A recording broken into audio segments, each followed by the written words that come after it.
Hello everyone. Today's topic is about extraction of metal. This is the second half of the chapter third. जैसे कि मैंने आपको पहले भी बताया था, the chapter third is divided into two major parts. The first part is about chemical properties of metals and non-metals, and the second half is about the metals, how to obtain metals, how to extract metals. So let's start. First of all, the topic we have discussed, that is occurrence of metals. So in this topic we discussed about how to metal obtained, where to metal obtained, what is the source of metals. So let's start. So earth is main source of metal. जो हमारा अर्थ है वो सबसे बड़ा source है metals का. Mostly 90 मतलब that means 90% metals जो हैं वो ऑब्टेन की जाती हैं अर्थ क्रस्ट से. And seawater also contains some soluble salts of metals like sodium chloride, magnesium chloride. हमारे पास जो सी वाटर है उसमें से भी कुछ soluble salts हैं, उनमें से कुछ metals को extract किया जाता है. For example, sodium chloride है, magnesium chloride है. And all metals are present in the earth crust either in the form of free state or in the form of their compounds. जो earth crust में हमारे पास metals obtained होती हैं वो या तो फ्री स्टेट में ऑब्टेन्ड होंगी या फिर कंबाइंड स्टेट में ऑब्टेन्ड होंगी. दैट मीन्स या तो जब हम माइनिंग करेंगे हमें डायरेक्ट मेटल मिल जाएगी that is ready for use, या फिर उसके साथ कुछ इम्प्योरिटीज प्रेजेंट होंगी जिनको पहले हमें सेपरेट आउट करना है. After that they are fit for use. So जो अर्थ क्रस्ट है वहां से जो हमें मेटल्स मिली वो कौन कौन सी फॉर्म में मिली, फ्री स्टेट में और नेटिव स्टेट में. सो अगर मैं बात करूं अर्थ क्रस्ट की सबसे ज्यादा कौन सी मेटल मिलती है, the most abundant metal in the earth crust, that is aluminium. Aluminium is the most abundant metal in the earth crust. Secondly the second most abundant, the second number जो हमें मिलती है अर्थ क्रस्ट से, that is iron, and the third one is calcium. So ये जो metals हैं ये earth crust में इनका एक फिक्स्ड अमाउंट है. जैसे एल्यूमिनियम सबसे ज्यादा मिलता है, उसके बाद आयरन मिलता है, उसके बाद कैल्शियम मिलता है, सो ऑन. अब हम बात करते हैं कि अर्थ क्रस्ट से जो मेटल्स मिली, हमने बोला they are obtained in two forms, native and combined state. तो हमें अब ये पता होना चाहिए व्हाट इज नेटिव स्टेट और what is free state and the combined state. So जो हमारी नेटिव स्टेट है उसको हम फ्री स्टेट भी बोलते हैं. Free state, a metal is said to occur in free state when it is found in the crust of the earth in elementary form. कोई भी मेटल है उसको हम फ्री स्टेट में तब बोलेंगे जब वो अर्थ क्रस्ट में हमें फ्री फॉर्म में मिलती है या एलिमेंट्री फॉर्म में मिलती है, कि डायरेक्टली हमने माइनिंग किया वहां से जो मेटल मिली that is good, that is okay, and उसको हम इजिली यूज कर सकते हैं. For example silver, gold and platinum. हमारे पास ये ऐसी मेटल्स हैं जो फ्री स्टेट में मिलती हैं, इनको हम डायरेक्टली यूज कर सकते हैं. क्लियर? तो ऐसी मेटल्स जो हमें डायरेक्टली यूज के लिए मिलती हैं they are non as free state metals और native state metals. After that the second part is combined state. A metal is said to occur in combined state if it found in nature in form of its compound. अब जितना ज्यादा कोई metal reactive होगी, जैसे for example हम बात करते हैं सोडियम है हमारे पास, तो पोटेशियम है हमारे पास, ये ऐसी मेटल्स हैं जो बहुत ज्यादा रिएक्टिव हैं एंड बिकॉज ऑफ दैट वो इजीली किसी भी दूसरे कंपाउंड या सब्सटेंस के साथ रिएक्ट कर जाती हैं. और यही एक सबसे बड़ा रीजन है कि वो कभी भी फ्री स्टेट में नहीं मिलती. The metals at the top of the activity series like sodium, potassium, calcium, magnesium, aluminium are so reactive that they are never found in their free state. Clear? अगर मैं कंबाइंड स्टेट की बात करूं तो वो कंबाइंड स्टेट में मिलेंगी हमेशा, उनके साथ कोई ना कोई अदर मेटल या नॉन मेटल जो है वो कंबाइंड होगी. स्पेशली मेटल तो कंबाइंड हो नहीं सकती, लेकिन मोस्टली नॉन मेटल्स जो है वो उनके साथ कंबाइंड फॉर्म में ऑब्टेन्ड होती हैं. तो ऐसी मेटल्स को हम क्या बोलते हैं, they are non as combined state metals.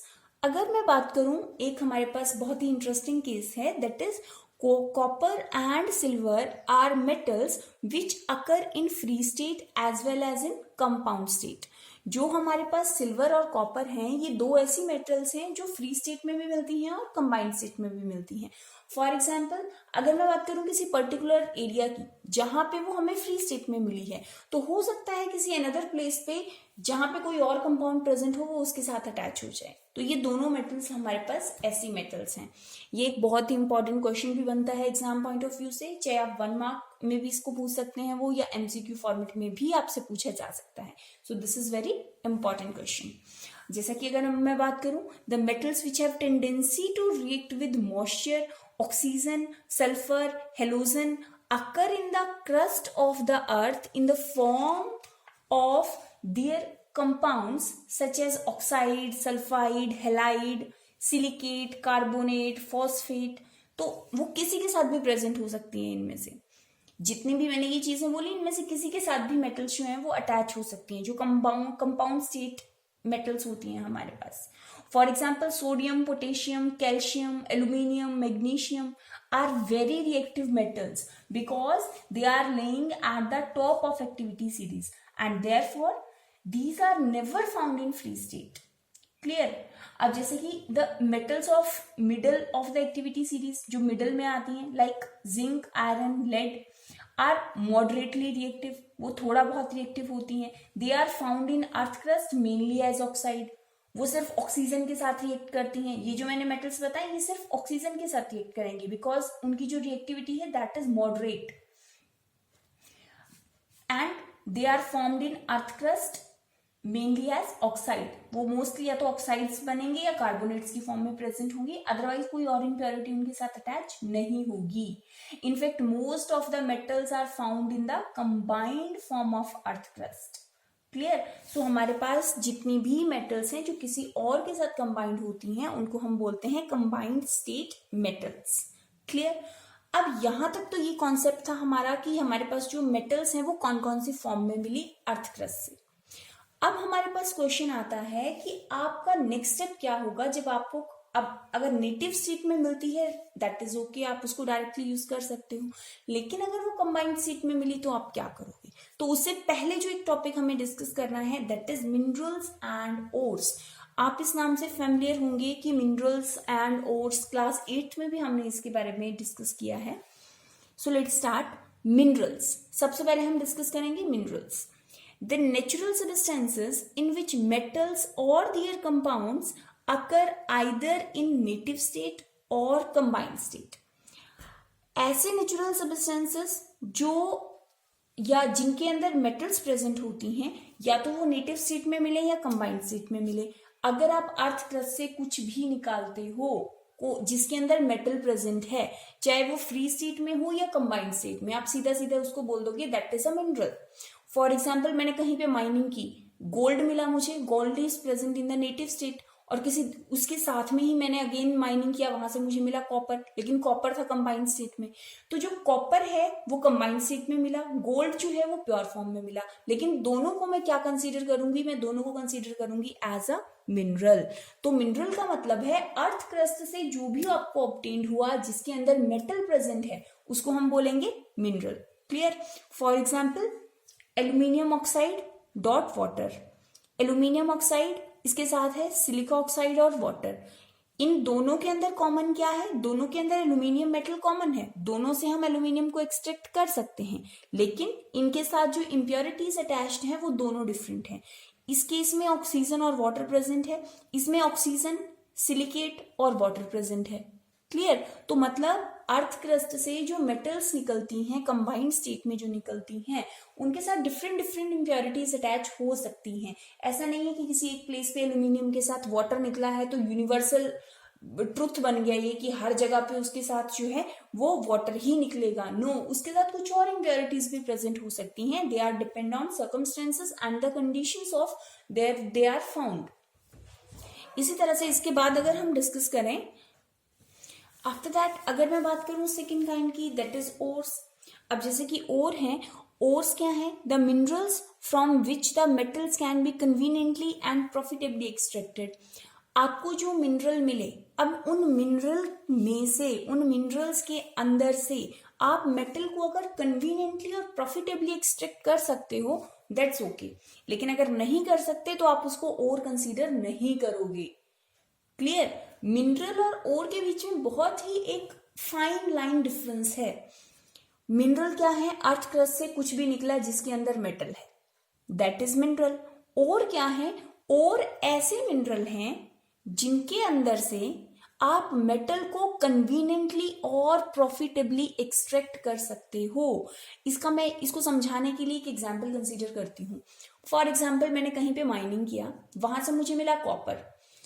वो जो कॉपर था, कॉपर फॉर एग्जाम्पल 100 kg का मुझे लंप मिला, उसके अंदर से मैंने 1 kg कॉपर को एक्सट्रैक्ट किया।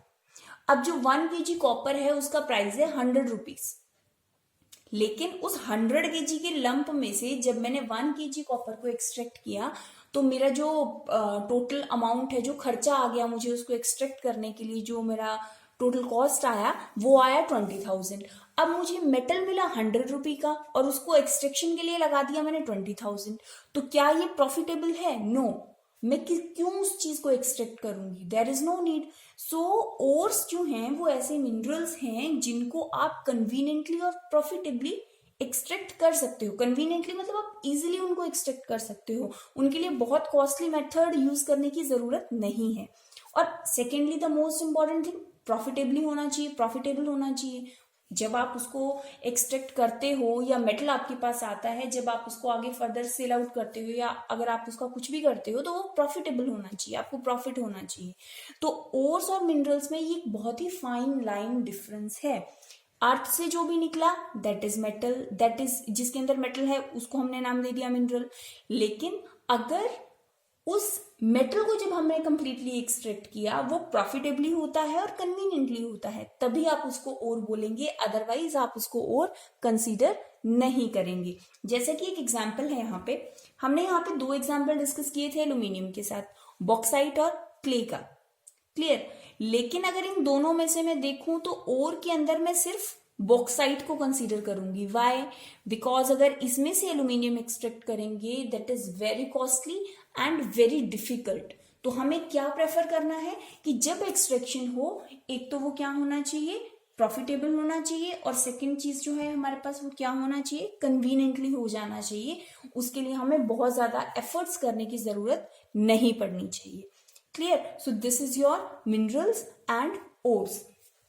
अब जैसे कि हमने ये दोनों चीजें डिस्कस की, यहां से हम एक और कंक्लूजन निकाल सकते हैं, all ores are minerals but all minerals are not ores.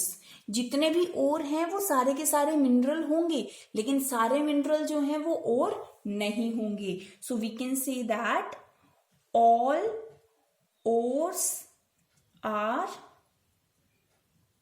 minerals but all minerals are not ores because it depends। अगर वो प्रॉफिटेबली एक्सट्रैक्ट होता है दैट मीन्स ओके, अगर नहीं होता है तो हम उसको एक्सट्रैक्ट नहीं करेंगे। दैट इज, एक तो डिफिकल्ट होगा, सेकेंडली अगर हमें कोई इससे प्रॉफिट ही नहीं हुआ तो हम उसको क्यों एक्सट्रैक्ट करेंगे। सो कई बार एग्जाम में ये क्वेश्चन पूछा जाता है कि differentiate between minerals and ores. ये मैक्सिममली 2 मार्क का क्वेश्चन जो है वो बनता है आपके पास। तो आप क्या करेंगे? फर्स्ट पॉइंट तो आप इसका जो डेफिनेशन है वो दे देंगे। सेकेंड जो है आप इसका डिफरेंस, वो आप इसका एग्जाम्पल कंसीडर कर सकते हैं। क्लियर? तो ये 2 मार्क का क्वेश्चन कई बार आपसे पूछा जा सकता है। अब इसके बाद हम डिस्कस करेंगे टाइप्स ऑफ ओर्स। हमारे पास अब है टाइप्स ऑफ ओर्स। ओर्स जो हैं वो मेनली 5 टाइप की होती हैं। कौन कौन सी? Oxide ores, sulphide ores, carbonate ores, halide ores and sulphate ores. अब इन सबको हम डिस्कस करेंगे कि कौन सी मेटल की कौन सी ओर होती है। ओर सबको क्लियर हुआ? ऐसे मिनरल्स जिनमें से हम मेटल को प्रॉफिटेबली एक्सट्रैक्ट कर सकते हैं उनको हम ओर बोलते हैं। सो कितने टाइप के ओर हुए हमारे पास? 5 टाइप के ओर हुए। अब हम पर्टिकुलर मेटल्स के साथ इनको डिस्कस करेंगे, जो हम नेक्स्ट लेक्चर में डिस्कस करेंगे कि कौन सी मेटल की कौन सी ओर प्रेजेंट होती है। तब तक आप जो आज का लेक्चर है उसको क्लियरली एक बार अंडरस्टैंड करने की कोशिश करेंगे और उसके बाद उसके प्रॉपर नोट प्रिपेयर करेंगे। Okay, thank you.